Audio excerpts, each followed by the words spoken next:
Salut les Z, une nouvelle vidéo pour les zèbres au potentiel surdoués, profil atypique de tout genre ou complètement dans la norme. Évidemment, tout le monde est différent. J'ai envie d'aborder aujourd'hui le thème de la reconnaissance, qui est un thème, je pense, très important, qui est au cœur aussi en fait de mon histoire. Donc voilà, j'ai pas particulièrement fait des recherches là-dessus, je vais surtout vous évoquer mon vécu et ma réflexion sur le sujet de la reconnaissance. Tout d'abord, je pense que la reconnaissance, c'est un besoin fondamental chez le profil atypique, chez le zèbre. C'est sûrement ce que le test de QI m'a le plus apporté, la reconnaissance, parce que je me sens beaucoup plus en paix aujourd'hui et beaucoup moins à l'affût de cette reconnaissance. Je crois que c'est assez simple à comprendre, finalement, même si on n'a pas eu une enfance ou si on n'a pas une vie où l'on souffre terriblement de son fonctionnement atypique, il y a quand même une certaine souffrance à être en décalage, à être incompris, à être rejeté, ce qu'il faut dire, comment il faut réagir ou comment il ne faut pas réagir. Et tout ça, ça nous met dans une fatigue et dans une certaine... comment j'allais dire, c'est toujours... en tout cas, moi, j'ai eu le sentiment que c'était toujours à moi de faire des efforts. Enfin, et c'est faux, évidemment, mais... Après, il y a le ressenti, et ce ressenti, forcément, il y a l'accumulation des années, quoi. Et donc, je crois que ça finit par faire une souffrance, et puis une certaine course à la reconnaissance. Et derrière la reconnaissance, c'est le besoin naturel, humain, j'allais dire, d'être reconnu pour qui on est, fondamentalement, et pas pour ce qu'on montre ou ce qu'on est en faisant plaisir ou notre adaptation ou le masque qu'on porte. Et la reconnaissance, elle peut passer par une course à la réussite. Par exemple, chez moi, ça s'est traduit comme ça, c'est-à-dire que j'ai toujours eu besoin de réussir et surtout d'un retour des autres. Mais je me suis vite rendu compte que c'était un puits sans fond. C'est-à-dire que quand ça arrive ou quand ça arrivait, ça ne me suffisait pas. Sur le moment, quand j'avais ces retours très positifs, j'étais très émue, au point d'en pleurer. Donc là, quand même, je me rendais compte qu'il y avait un truc pas très normal, pas très logique, pas très équilibré, enfin que ça venait quand même toucher une certaine blessure. Mais surtout, ça ne suffisait jamais. J'étais toujours à la recherche, à nouveau, de reconnaissance sous une autre forme, avec d'autres personnes, d'autres paroles, d'autres mots, enfin bref. Le puits sans fond, ça montre que la solution, elle n'est jamais à l'extérieur, elle est à l'intérieur. Le test de QI m'a apporté cette reconnaissance, c'est-à-dire qu'en posant les choses de manière, on va dire, scientifique, reconnue, avec quelqu'un en qui j'avais toute confiance, que j'estimais, qui pour moi était légitime, le fait que cette personne extérieure, donc la psychologue, me reconnaisse surdouée, je crois que j'ai eu la reconnaissance que je recherchais, sans le savoir en fait, évidemment, je ne savais pas que c'était ce type de reconnaissance que je cherchais. Parce que depuis, j'ai l'impression que je suis moins après ça. Je ne le suis plus d'ailleurs. Je suis en paix avec ça, comme si on m'avait donné une clé fondamentale. C'est-à-dire qu'à la fois, ça ne change rien, parce que je suis la même, je fonctionne de la même façon. En même temps, ça change tout parce que, à un moment donné, c'est venu asseoir quelque chose et dire « tu es comme ça, tu fonctionnes de cette manière et c'est formidable, et c'est bien, et c'est ok, et c'est tout ». J'ai le sentiment que ma course a pu s'arrêter à la reconnaissance extérieure, à la réussite, à être quelqu'un, à ce que je sois reconnue pour mes qualités, pour ce que je faisais, pour mes résultats, pour... je sais pas mettre des mots dessus d'ailleurs, tout ça c'était pas verbalisé. Je crois que la reconnaissance est très importante chez le zèbre, beaucoup plus que ce qu'on veut bien croire.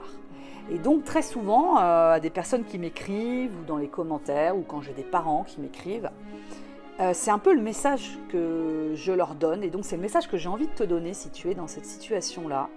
Si tu connais des gens bizarres ou avec un fonctionnement atypique, c'est le cadeau que tu peux faire de les reconnaître dans leur atypicité et de reconnaître que c'est une chance, que ce sont des qualités, des richesses et que c'est ok, que c'est formidable et qu'il n'y a pas besoin d'être quelqu'un d'autre. C'est beaucoup aussi, en tant que parents, on a tendance à beaucoup soulever les petits travers de nos enfants, leurs petits défauts.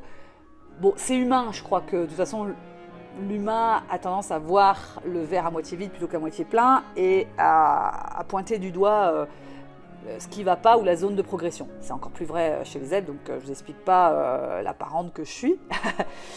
Et je crois que ce qu'un zèbre a besoin et ce dont il manque, c'est qu'on lui dise mais tu sais, ta pugnacité, ta façon d'aller rechercher l'information. C'est vrai qu'on pourrait se dire que tu as envie de toujours avoir raison, mais c'est une qualité, c'est que tu vas au bout des choses, tu ne lâches rien, tu vas dans la précision, dans le détail, et ça c'est génial d'être comme ça ou d'avoir quelqu'un à côté de moi comme ça, c'est un cadeau.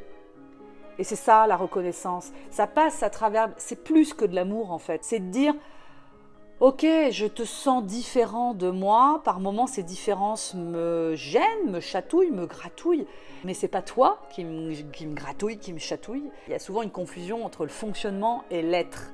La façon dont on réfléchit, la façon dont on se comporte avec les autres, dont on réagit, et qui on est. Ce sont deux choses complètement différentes.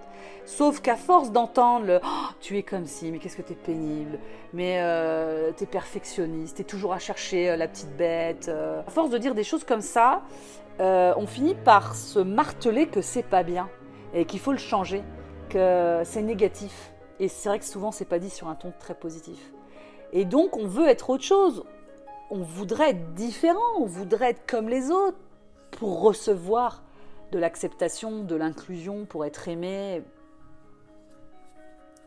C'est humain. Alors, quand on vous dit, ben voilà, ton fonctionnement, il correspond à un profil atypique qu'on appelle les surdoués, les HPI, les zèbres, comme j'aime bien le dire, eh bien, ça pose une reconnaissance. Je crois que il y a vraiment, pour moi en tout cas, le test de QI, c'est ce qu'il a fait. Il a permis de poser cette reconnaissance. J'en avais pas conscience sur l'instant. Récemment, j'ai aussi rencontré une personne adulte qui venait de passer les tests. Enfin, elle avait eu les résultats depuis 15 jours. Et elle m'a parlé de reconnaissance. Elle m'a dit, c'est bon, moi j'ai fait les tests, j'ai ma réponse. Voilà, maintenant je peux tourner la page et passer à autre chose. Et en fait, ça m'a interpellée, ce tourner la page. Je me suis dit, mais qu'est-ce qu'elle veut dire par tourner la page? Pour moi, j'ai eu plus un sentiment que ça ouvrait le chapitre et que tout pouvait enfin commencer ou recommencer, si je puis dire. Alors qu'elle, elle me disait que ça fermait une sorte de chapitre de sa vie. Et en fait, elle m'a expliqué que ses parents avaient davantage manifesté, enfin c'est comme ça que je l'ai compris en tout cas, de fierté vis-à-vis de son grand frère. Qui est surdouée, et pas elle. Et en allant passer les tests de QI, elle a eu cette reconnaissance qu'elle n'avait pas eue. C'est pas de la faute de ses parents, on n'est jamais fautif. Quand elle m'a dit, ben maintenant je peux passer à autre chose, voilà, je peux tourner cette page. Sur le moment, je l'avais pas compris, mais après je l'ai compris sur le plan de la reconnaissance. Est-ce que tu te sens concerné? Est-ce que tu es dans ce besoin de reconnaissance pour qui tu es, pour tes travers, qui n'en sont pas bien sûr, mais est-ce qu'il y a de cet ordre-là à réparer? Est-ce que le test pourrait aller te donner cette reconnaissance? Est-ce que tu connais? Est-ce que tu as un frère, une sœur, une amie? Est-ce que toi-même tu es maman ou papa et que tu as un fils ou un enfant, une fille qui ne ressemble pas trop aux autres? Est-ce que tu peux faire quelque chose pour lui renvoyer de la reconnaissance? Parce que évidemment que tu en as. Tellement tu as d'amour pour cette personne, mais parfois ça ne suffit pas que l'amour soit là. Reconnaître, c'est être connu dans les yeux de l'autre. Enfin, il y a de ça en fait. On est connu à partir du moment où on est sur cette terre, on est connu à nous-mêmes, à ceux qui nous entourent, mais reconnu, c'est une forme de validation, ça passe par le regard de l'autre qui renvoie quelque chose.